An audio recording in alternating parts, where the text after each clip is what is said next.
So, um, my name is Shondra, Rose of Light, and I'm currently living in Pennsylvania, but I come from the Great Central Sun.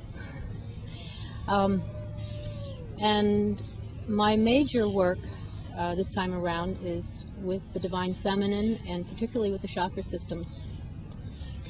And my work with Blue Thunder has brought it all into a new level. And just yesterday I made another correlation between Blue Thunder's work and my work. So even though we've only recently met, these Divine Feminine chakras that I've been working with, I noticed that they began to wake up and come back online immediately following the May 8th, 2004 date of the 19+1 medicine wheel that was done. And I did know about that back then. I had heard about it. I'd like to say just a little bit about the chakra systems. Most people know that we have 7 basic chakras, from the root chakra up to the crown, the rainbow. But what many people don't know is that there's a lot more. And these chakras extend way up above our head, and they also extend way down below our feet. The chakra system that has been known for centuries, for millennia, I consider to only be half of what we have. And it's the masculine half. It starts where the male organs are, and it goes up.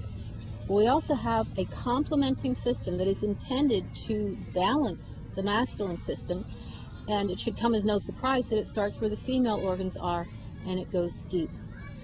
And this system was completely locked down. It was shut down, dormant. It had gatekeepers and guardians that kept everybody out of it, and they were cloaked, so nobody even knew it was there. The only reason I knew it was there was because a teacher that I had that taught me about the upper chakra, the higher dimensional chakras up through chakra number 15 and up to 33, he told me that they were there. But that was it. He just said they were there.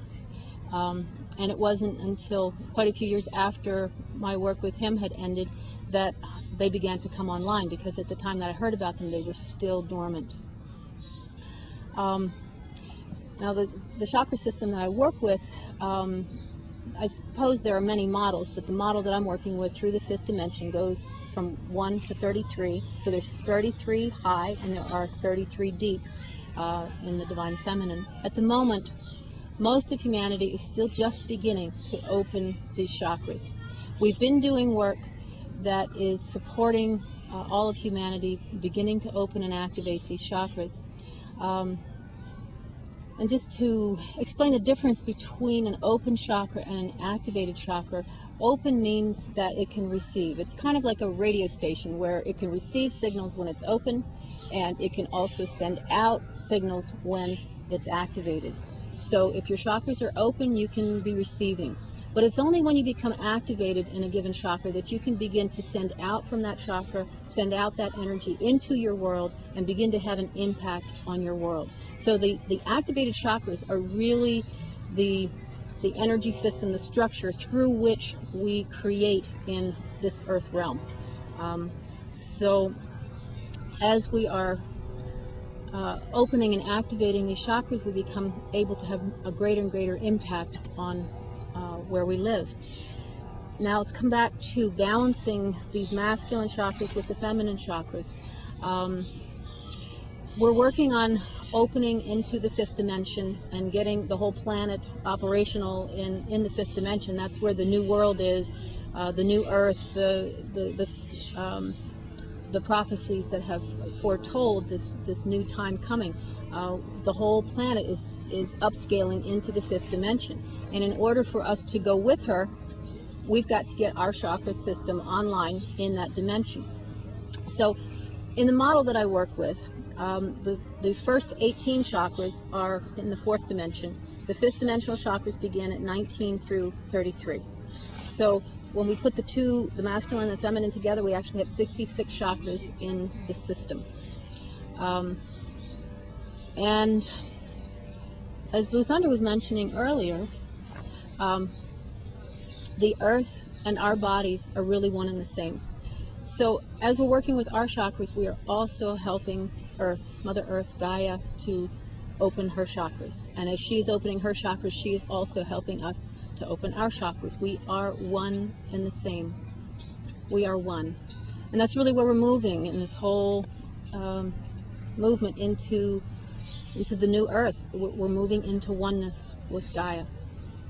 What I'd like to add to the information is that the male feminine energies of the chakras she's talking about is representing that the Earth needs to receive information and also give information out. That brings the water, the rain back in. Whatever it needs, it will get it, no more, no less. This helps alleviate the volcanoes, the droughts, the high winds, the hurricanes.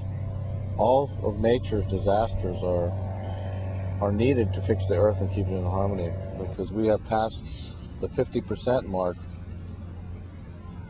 that half of the world's consciousness now has risen, we believe.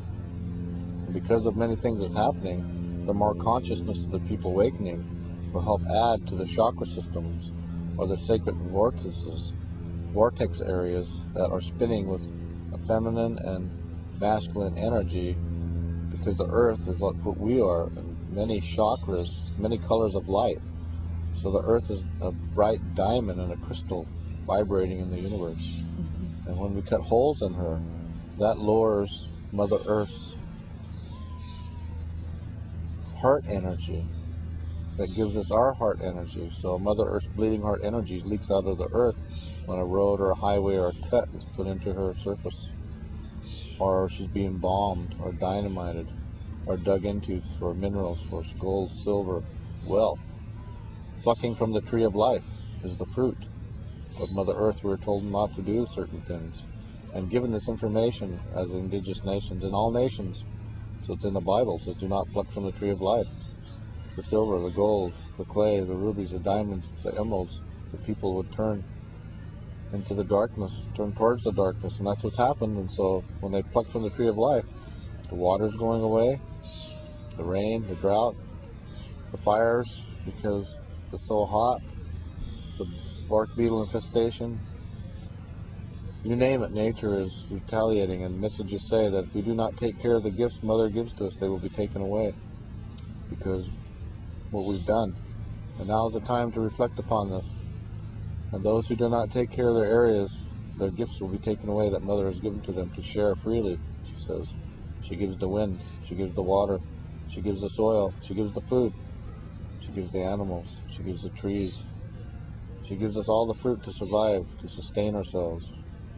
And if we are not going to take care of them, then she says she will take them back to the fires, the droughts, the tornadoes, the floods, the earthquakes. And it's happening now. And the thing is to take this into consideration, to remember that now is the time that we'll work together for peace, love, and harmony, and learn about the chakras, learn about our holy selves, our holy beings of light, through the heart of the rose, to the rose of light, the pink love, to the colors that we all represent, peace, underneath the white sacred light, to the hand of peace. And these are the ways and how we can do this, is the messages of the wisdom, that it is here now for us to recognize and remember. So these are some very beautiful days we're in. Mother Earth is so beautiful, and she said she will respond to us once we sit in a circle and connect all of the circles together in oneness. We will become those children who will inherit a beautiful planet, a beautiful place, as she ascends now, going towards 2012.